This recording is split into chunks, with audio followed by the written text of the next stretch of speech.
Well, it is a Friday and I am back in the office. Haven't been putting out as many videos as I normally do. Have been really busy in court in Pennsylvania and New Jersey. Our staff has been very, very busy. So the videos have taken a step back, most recently in the last couple of weeks, but I will be stepping it up again once again now that things have kind of settled down. Still seeing clients. I was in court this morning and had a very good result in Philadelphia. Case was dismissed for a matter which our client was charged with.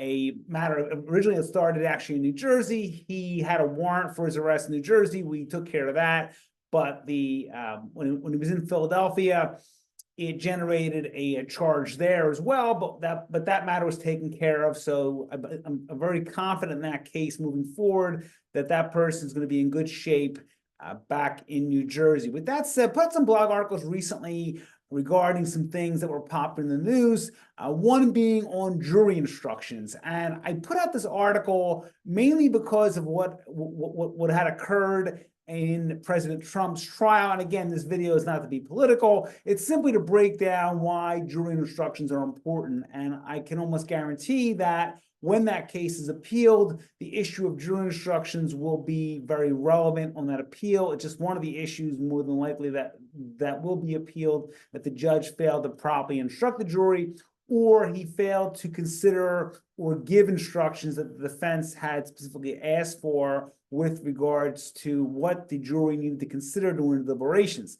Now, this trial was weeks long, and the deliberations were, I mean, it was less than a day, I believe, maybe a day and a half, if at that.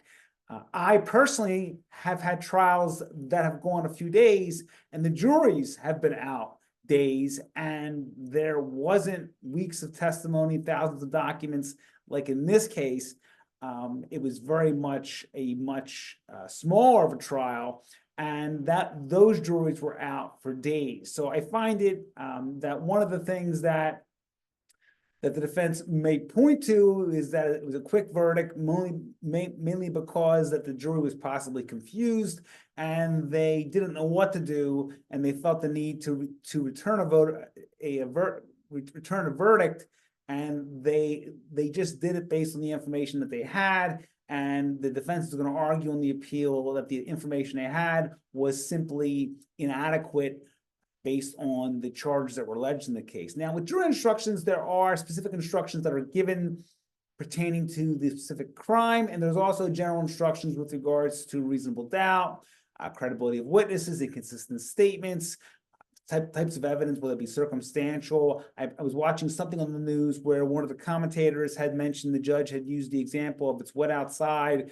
but you didn't see it rain. The fact that it's wet is circumstantial evidence of rain. It's a very, very common example that is used in court. Sometimes we use snow, footsteps in the snow. I've actually done articles on that. So that was the article on jury instructions. It's a topic that we don't hear about a lot, but it's nevertheless a very, very important topic. If you are headed to trial, it's an issue that you must discuss with your attorney because it will become very relevant, even though it seems like things like opening statements, closing statements, cross-examinations, and direct examinations are more important. Yes, they are a lot more sexier, if you will. But when it comes to jury instructions, the instructions that are given prior to those deliberations are critical to your success or the possible conviction at trial. Put out another article regarding what had occurred in New Jersey, specifically two short towns, Wildwood and Ocean City, had some trouble. The police in Wildwood had declared a state of emergency due to civil unrest. Now, Wildwood over the years has had a lot of trouble very recently with regards to underage drinking, criminal mischief, violence, but Ocean City hasn't had the same issues that Wildwood's had over the years. But even Ocean City this past Memorial Day weekend had a number of incidents where they said over 1,000 citations were issued and approximately 23 juveniles were detained. And in the article that I put out on the website this past week, I put out some information regarding juvenile justice And I did that because every parent needs to be aware of the process. Now, in the case of Ocean City and Wildwood, it sounds like those juveniles were simply given station house adjustments, which is a very, very low level offense, and they were simply released back to their parents.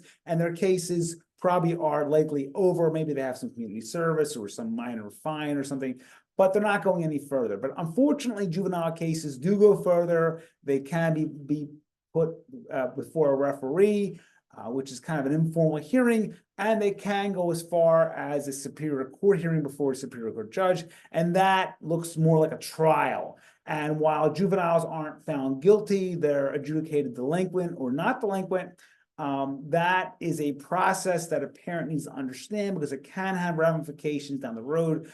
Very recently, I did a case where a person was charged with a crime. Unfortunately, he was convicted, and his juvenile record escalated his prior record score. Had it not been for that juvenile record, he would have less of a prior record score and lower sentencing guidelines. So it's an important issue that you need to be that a parent needs to understand, and really kids need to understand as well, because what you do as a juvenile could follow you throughout your life, especially if it's a felony conviction. But if you have questions, 215-755-9000 in Pennsylvania, 856-793-7429 in New Jersey, 24 hours a day, 7 days a week. The website, gambleinlaw.com. As always, a tremendous resource for you and your family. All of my books, my blogs, my videos are available there.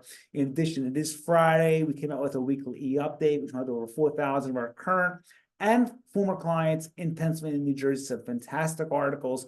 Our e-update and our monthly mailer bring together all of our latest popular blog articles, and it's great information to have going in your weekend. We make it available on social media, and if you're on our mailing list, it goes out to over 4,000 people. So hopefully you're on the list. If you're not on the list, you can sign up for it at gambleinlaw.com.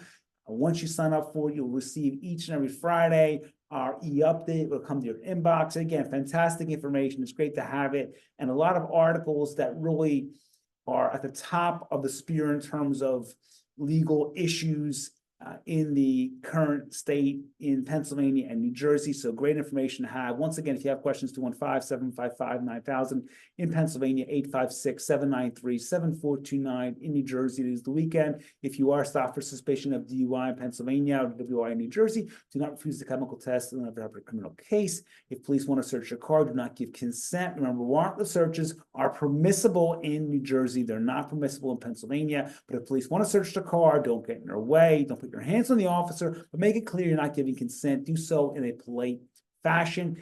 Who's going to arrest you, let them arrest you, and let your attorney make your statements for you. Do not give any statements about where you're going, where you've been. You're just obligated to give your license, registration, proof of insurance, and that is it. And once again, have a great weekend, and I'll talk to you all very soon.